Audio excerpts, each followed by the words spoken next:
नरेंद्र मोदी ने यह भी क्लियर कर दिया कि न ऑपरेशन सिंदूर खत्म हुआ है, न पाकिस्तान के साथ कोई बात होगी, न सिंधु समझौता रिवाइव होगा। मोदी ने कहा कि खून और पानी साथ साथ नहीं बह सकते, आतंकवाद और बातचीत साथ साथ नहीं चल सकते। प्रधानमंत्री ने कहा कि हमारी सेनाओं ने अदम्य साहस और शौर्य का प्रदर्शन किया, सटीक निशाने लगाए, आतंक के अड्डों को खंडहरों में तब्दील कर दिया और इस वक्त भी हमारी फौज हाई अलर्ट पर है। मोदी ने कहा कि ऑपरेशन सिंदूर ने नए आयाम दिए हैं, अब यही न्यू नॉर्मल है। अगर भारत पर आतंकी हमला हुआ तो हम अपने तरीके से, अपनी शर्तों पर जवाब देकर रहेंगे। भारत की तीनों सेनाएं, हमारी एयरफोर्स, हमारी आर्मी और हमारी नेवी, हमारी border security force BSF, Bharat के अर्धसैनिक बल लगातार अलर्ट पर है।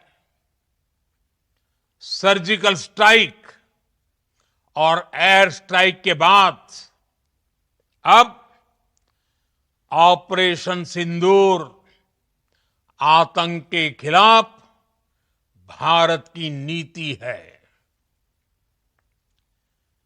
ऑपरेशन सिंदूर ने आतंक के खिलाफ लड़ाई में एक नई लकीर खींच दी है, एक नया पैमाना, न्यू नॉर्मल तय कर दिया है। पहला, भारत पर आतंकी हमला हुआ तो मुंह तोड़ जवाब दिया जाएगा। हम अपने तरीके से, अपनी शर्तों पर जवाब देकर रहेंगे। हर उस जगह जाकर कठोर कार्रवाई करेंगे जहां से आतंक की जड़ें निकलती हैं। दूसरा, कोई भी न्यूक्लियर ब्लैकमेल भारत नहीं सहेगा। न्यूक्लियर ब्लैकमेल की आड़ में पनप रहे आतंकी ठिकानों पर भारत सटीक और निर्णायक प्रहार करेगा। तीसरा, हम आतंक की सरपरस्त सरकार और आतंक के आकाओं को अलग अलग नहीं देखेंगे। ऑपरेशन सिंदूर के दौरान दुनिया ने पाकिस्तान का वो घिनौना सच फिर देखा है, जब मारे गए आतंकियों को विदाई देने पाकिस्तानी सेना के बड़े बड़े अफसर उमड़ पड़े। स्टेट स्पॉन्सर्ड टेररिज्म का यह बहुत बड़ा सबूत है। हम भारत और अपने नागरिकों को किसी भी खतरे से बचाने के लिए लगातार निर्णायक कदम उठाते रहेंगे। और मैं फिर दोहरा रहा हूं, हमने पाकिस्तान के आतंकी और सैन्य ठिकानों पर अपनी जवाबी कार्रवाई को अभी सिर्फ स्थगित किया है। आने वाले दिनों में हम पाकिस्तान के हर कदम को इस कसौटी पर मापेंगे कि वो क्या रवैया अपनाता है। मैं आपको प्रधानमंत्री के आज के भाषण के कुछ चुने हुए हिस्से सुनवा रहा हूं, इनको बाद में एनालाइज करेंगे। नरेंद्र मोदी ने आज जिन शब्दों का इस्तेमाल किया, जिस अंदाज में बात की, उसमें पूरे हिंदुस्तान की भावनाओं का प्रतिबिंब था। मोदी ने कहा कि पहलगाम के आतंकी हमले ने आतंकवाद का बीभत्स चेहरा दुनिया के सामने रख दिया।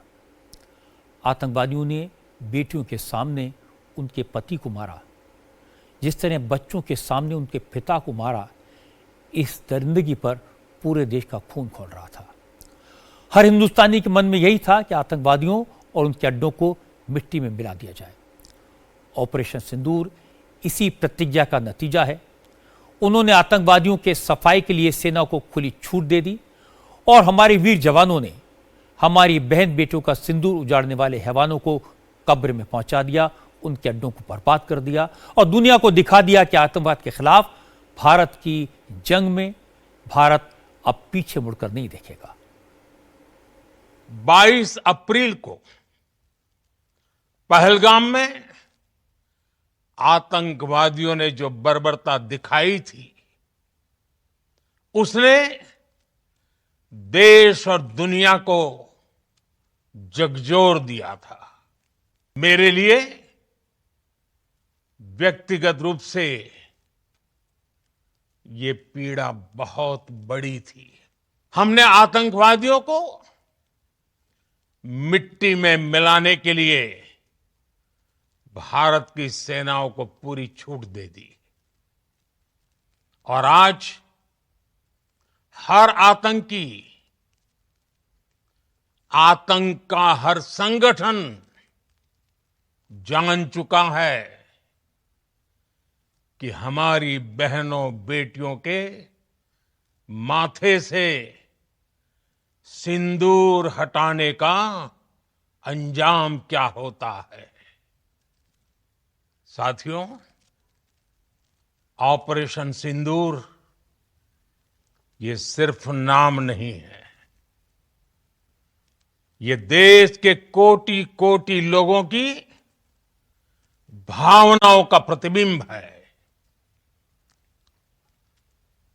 ऑपरेशन सिंदूर न्याय की अखंड प्रतिज्ञा है। 6 मई की देर रात, 7 मई की सुबह पूरी दुनिया ने इस प्रतिज्ञा को परिणाम में बदलते देखा है। भारत की सेनाओं ने पाकिस्तान में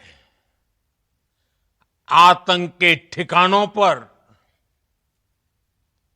उनके ट्रेनिंग सेंटर्स पर सटीक प्रहार किया। आतंकियों ने सपने में भी नहीं सोचा था कि भारत इतना बड़ा फैसला ले सकता है। जब पाकिस्तान में आतंक के अड्डों पर भारत की मिसाइलों ने हमला बोला, भारत के ड्रोन्स ने हमला बोला, तो आतंकी संगठनों की इमारतें नहीं, बल्कि उनका हौसला भी थर्रा गया। आतंकियों ने हमारी बहनों का सिंदूर उजाड़ा था, इसलिए भारत ने आतंक के ये हेडक्वार्टर्स उजाड़ दिए।